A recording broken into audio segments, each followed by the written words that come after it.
Hello friends, കല്ലൂസ് വേഡിലേക്ക് സ്വാഗതം. നമുക്ക് പുതിയൊരു വീഡിയോയിലോട്ട് പോയാലോ? നമ്മളിന്ന് ക്യാരറ്റ് പായസമാണ് ഉണ്ടാക്കാൻ പോകുന്നത്. നോക്കിയാലോ? 1/2 കിലോ ക്യാരറ്റ് എടുത്തിട്ടുണ്ട്. അത് നല്ലപോലെ തന്നെ ചെത്തി കഴുകി ഗ്രീൻഡ് ചെയ്തെടുത്തിട്ടുണ്ട്. അപ്പോൾ ഇത് നമുക്കിനി ഒരു ചീനച്ചട്ടിയിലോട്ട് ഇട്ട് കൊടുക്കണം. അതുകൊണ്ട് ചീനച്ചട്ടി ഞാൻ ചൂടാക്കാൻ വെച്ചിട്ടുണ്ട്. അതിലോട്ട് നെയ്യാണ് ഒഴിച്ചു കൊടുക്കുന്നത്. നമുക്ക് നെയ്യ് ഒഴിച്ചത് കാരണം ആദ്യം അണ്ടിപ്പരിപ്പ് മുന്തിരിങ്ങയും ഇട്ട് വറുത്ത് കോരാമെന്ന് വിചാരിക്കുന്നു. വീഡിയോയിൽ എന്തോ ചെറിയ മിസ്റ്റേക്ക് വന്നിട്ടുണ്ട്, കാരണം എല്ലാ പോർഷനും നേരെയല്ല കാണുന്നത്. എന്നോട് എല്ലാവരും ഒന്ന് ക്ഷമിക്കണേ.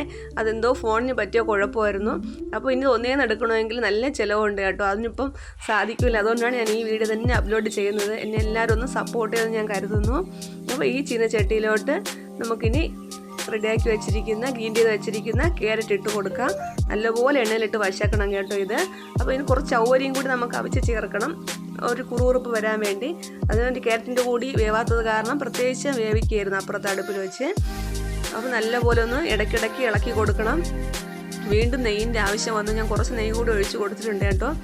ഇഷ്ടംപോലെ നെയ്യുടെ ആവശ്യമുണ്ട് ക്യാരറ്റൊന്ന് വരണ്ട് വരാൻ വേണ്ടി. അപ്പോൾ ഇത് ഏതാണ്ട് പാകമായിട്ടുണ്ട്. ഏതാണ്ടല്ല, ഇത് പാകമായി കഴിഞ്ഞ് നല്ലപോലെ വരട്ടി നമ്മൾ. ഇനി അതിലോട്ട് നമുക്ക് 1 ലിറ്റർ പാലാണ് ചേർത്ത് കൊടുക്കുന്നത്. 1/2 കിലോ ക്യാരറ്റിന് 1 ലിറ്റർ പാലാണ് നമ്മൾ ചേർത്ത് കൊടുക്കുന്നത്. നല്ലപോലെ ഇനി ഇളക്കി കൊടുക്കാൻ കേട്ടോ. അതിൻ്റെ ക്യാരറ്റിൻ്റെ കളറൊക്കെ ഇറങ്ങി തുടങ്ങിയിട്ടുണ്ട്. കാണാൻ അടിപൊളിയായിട്ടുണ്ട്, സൂപ്പറായിരുന്നു കേട്ടോ. നല്ല മണവും ഉണ്ടായിരുന്നു, നെയ്യിൻ്റെയും പാലിൻ്റെയൊക്കെ നല്ല മണവും ഉണ്ടായിരുന്നു. അപ്പോൾ നമുക്ക് ചൗരി വെന്തിട്ടുണ്ട്, അതും കൂടി അതിലോട്ട് ചേർത്ത് കൊടുക്കാം. അപ്പോൾ എല്ലാം കൂടി ഒരു കുറുകുറുപ്പ് കിട്ടുമല്ലോ, അപ്പോൾ ചേർത്ത് കൊടുക്കുക അതും കൂടി. കാണാൻ നമ്മൾ സേമിയ പായസം പോലെ തന്നെ ഉണ്ട് കേട്ടോ. അപ്പോൾ ഇനി അതിലോട്ട് ഒരു പാക്കറ്റ് ഹോർലിക്സ് പൊടി കൂടി ഞാൻ ചേർത്ത് കൊടുത്തിട്ടുണ്ട്. ഇനി ഇതിന് നമുക്ക് ആവശ്യമായിട്ടുള്ള പഞ്ചസാരയും കൂടി ചേർത്ത് കൊടുക്കേണ്ടതുണ്ട്. 2 ഏലക്ക ഇട്ട് കൊടുത്തു. ഞാനൊരു 150 പഞ്ചസാര ആദ്യം ചേർത്ത് കൊടുത്തു, പിന്നെ കുറച്ചും കൂടി ചേർത്ത് കൊടുത്തു കേട്ടോ. നമ്മൾ ഇനിയിപ്പോൾ ആവശ്യത്തിനനുസരിച്ച് നമുക്ക് ചേർത്ത് കൊടുക്കാം. ഞാൻ അണ്ടിപ്പരിപ്പ് മുന്തിരിങ്ങ അതിലോട്ട് ഇട്ട് കൊടുത്തിട്ടുണ്ട്. കുറച്ചേ ഇട്ടോളേ, കാരണം കല്യാണി അടിച്ചുകൊണ്ട് പോകും.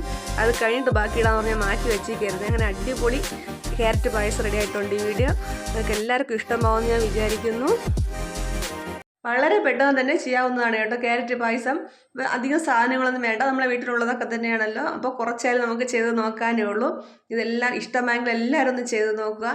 ഈ വീഡിയോ ഇഷ്ടപ്പെട്ടെങ്കിൽ നിങ്ങൾ എല്ലാവരും ലൈക്ക് ചെയ്യുക, കമൻറ്റ് ചെയ്യുക, ഷെയർ ചെയ്യുക. നിങ്ങളുടെ അഭിപ്രായങ്ങൾ നിങ്ങൾ കമൻറ്റ് ബോക്സിൽ എഴുതുക. Okay, Tata, bye bye.